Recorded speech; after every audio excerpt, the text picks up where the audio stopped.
Hello all, Mayur here. हम लोग जैसे अभी चैप्टर पढ़ रहे टिश्यूज़। अभी हम लोग जो रिसेंटली जो टॉपिक कंप्लीट किया वो है सिंपल परमानेंट टिश्यू, जिसमें हम लोगों ने उसके लोकेशंस पढ़े कि वो कहाँ कहाँ दिखते हैं, पाए जाते हैं। और वो 3 सब कैटेगरीज में डिवाइडेड होता है, मतलब 3 तरीके के होते हैं: पैरेन्काइमा, कॉलनकाइमा, स्क्लेरेन्काइमा। तो ये सब हम लोगों ने कंप्लीट किया था। आज जो है हम नया टॉपिक शुरुआत करेंगे, वो है एपिडर्मस। तो चलिए देखते हैं एपिडर्मस क्या होता है। अभी हमारा बॉडी में जो इंटरनल ऑर्गन्स है, मसल्स है, बोन्स है, सॉफ्ट टिश्यूज़ है, ये सब प्रोटेक्टेड होता है फ्रॉम द एक्सटर्नल एनवायरनमेंट। किस वजह से? ये हमारे स्किन के वजह से। Skin acts as a protective layer from the external environment to the internal organs of the body. Similarly, ऐसा ही प्लांट्स में भी होता है। The entire surface of the plant has a outer covering called epidermis. Outer covering को epidermis बोलते हैं, जो कि प्रोटेक्ट करता है प्लांट को। अभी ये कुछ इसके प्रॉपर्टीज हैं, हम पढ़ लेते हैं। The epidermis is usually made up of single layer of cells. Usually made up of single layer of cells means कुछ कुछ प्लांट्स में मल्टी लेयर भी होता है। Then most epidermal cells are relatively flat. Flat होता है दिखने में। It gives protection from water loss, mechanical injury and invasion of parasitic fungi।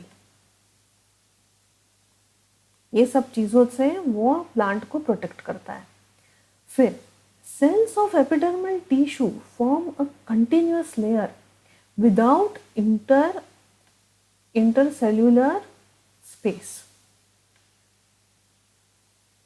Means यहाँ पे देखिए, ये एपिडर्मल टिश्यू है। अभी देखो, ये एक सेल है यहाँ पे,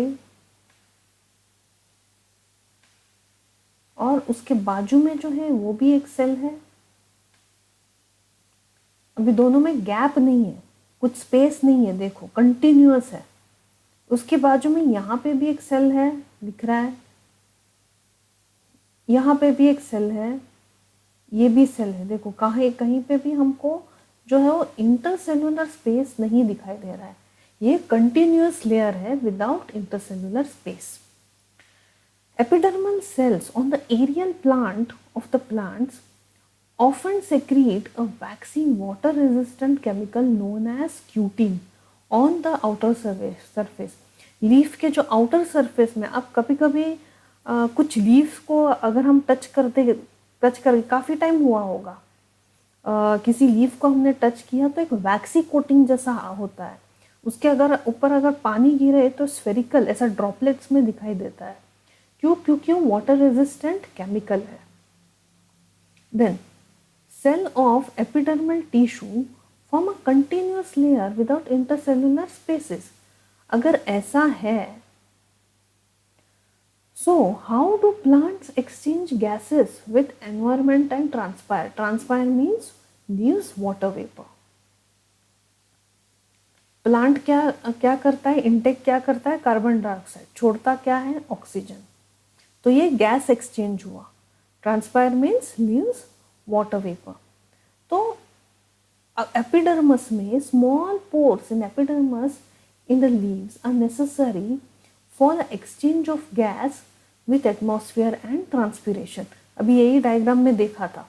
देखो यहाँ पे एक पोर्स दिख रहा है, ये देखो यहाँ पे, देखो यहाँ पे ये एक पोर है, देखिए यहाँ पे भी दिखाई दे रहा है। So these are small pores which are necessary for gaseous exchange and transpiration. These pores are known as stomata। अभी ये स्टोमेटा जो है ये प्लूरल फॉर्म है, सिंगुलर है स्टोमा। सिंगुलर फॉर्म को स्टोमा बोलते हैं। सो stomata are enclosed by 2 kidney shaped cells called as guard cells। अभी ये काम क्या करता है? अभी ये कैसे फंक्शन होगा? देखो यहाँ पे एक सेल दिख रहा है किडनी शेप का। जब गैसियस एक्सचेंज होता है ये तभी ओपन होता है, क्लोज होता है जब ज़रूरत है, specially during this gaseous exchange. और जब ज़रूरत नहीं है तो वो बंद हो जाता है। और ये जो दो सेल्स है जो ये फंक्शन करता है, इसे क्या बोलते हैं हम? Guard cells. तो ये था स्टोमेटा। अभी अक्सर हम लोग जो डेजर्ट में जो झाड़ देखते हैं, अभी उसमें भी तो वाटर, उसको भी तो वाटर लॉस होने से तो बचना है, क्योंकि वहाँ तो बहुत वाटर स्कैर्सिटी है ड्राई प्लेसेस में। तो पानी को ज़रूरत है वाटर लॉस को बचाने का। तो plants living in very dry habitats, protection against water loss is critical. How do they handle it? मतलब अभी वैसे जगह में भी जहाँ पे ये स्कैसिटी ऑफ वाटर है, वहाँ पे प्लांट कैसे हैंडल करता है अपने मतलब ये वाटर लॉस होने से कैसे बचाता है? Then these plants have thick epidermis. ये प्लांट्स में अक्सर थिक एपिडर्मस दिखता है with thick coating of cutin, जो कि वाटर रेजिस्टेंट है, हम लोगों ने पढ़ा। That is protection against water loss. देखो epidermis is also found in roots. Function of the roots क्या है? Water absorption. तो देखो वाटर रूट्स, ये जो आगे का पॉइंट देखते हैं। Epidermal cells of the roots commonly bear long hairs like parts that increase the total absorptivity of the surface area। मतलब जैसे ज़्यादा से ज़्यादा पानी प्लांट ने एब्जॉर्ब करना चाहिए, तो इसके लिए छोटे छोटे यहाँ पे हेयर्स है, देखो रूट हेयर्स, ये दिखेगा, देखो ये पोर्शन पे। This is because of the long hair parts that increase the total absorptivity surface area। ये छोटे हेयर्स की वजह से ही जितना हो सके पानी वो एब्जॉर्ब कर लेता है प्लांट। सो ये जो एक्ट का ये अभी था डेजर्ट या ड्राई एरियाज के प्लांट्स के बारे में। अभी अक्सर हम छोटे छोटे प्लांट्स को अगर हम देखें तो उसमें हमको क्या दिखाई देगा? Living cells. क्यों? क्योंकि उसमें एपिडर्मस होता है। लेकिन जैसे जैसे वो प्लांट जैसे ग्रो होता है, थोड़ा ओल्ड होने लगता है, तो हम क्या ऑब्जर्व करते हैं? When the plants grow older, observe it's stem outer part. तो उधर क्या दिखेगा? आउटर पार्ट में क्या दिखेगा हम लोगों को? डेड सेल्स दिखेंगे। क्यों दिखेंगे? देखते हैं। As plants grow older, the secondary meristem located in the cortex forms a layer of cells which constitutes the cork। अभी देखो कॉर्टेक्स यहाँ पे होगा, ये लेयर पे कॉर्टेक्स होता है, ये पिथ है, ग्राउंड पैरेन्काइमा, फिर यहाँ पे जाइलम फ्लोएम दिखेगा, फिर ये है, ये कॉर्टेक्स है। तो वो भी एक तरह का सेकेंडरी मेरिस्टेम है।